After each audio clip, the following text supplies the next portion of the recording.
Guys వీళ్ళెవరో కాదు, మన రీసెంట్గా రాజమండ్రి వచ్చి ఇనాగ్రేషన్ ఆఫరు ₹10 నోట్ తీసుకురండి బిర్యానీ తినని అని చెప్పారు కదా, వాళ్ళ బాధితులు.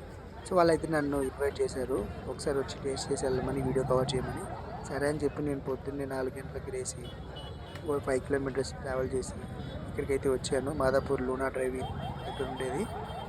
ఇక్కడ నేను వచ్చేటప్పటికి ఆల్మోస్ట్ ఒక 2000 మెంబర్స్ అయితే రోడ్డు మీద అలా తిరుగుతున్నారు. తెలిసిందేగా తెలుగు వాళ్ళు దానికి over right. So as usual మొన్న కుమార్ ఆంటీ రెస్టారెంట్ అయితే ఎలా క్లోజ్ చేయించారు, సేమ్ టు సేమ్ ఇక్కడ కూడా వచ్చి పోలీసు వాళ్ళు ఆపేశారు. సరే ఇవన్నీ మనకు అవ్వ అని చెప్పి మన బండి పక్కకు తీసుకొని అలా యూటర్న్ చేసుకుంటూ వెళ్తే మన రామేశ్వరం కేఫ్ వచ్చింది. అట్లయితే సరదాగా ఒక కాఫీ తాగేసి ఇంకా నా డిన్నర్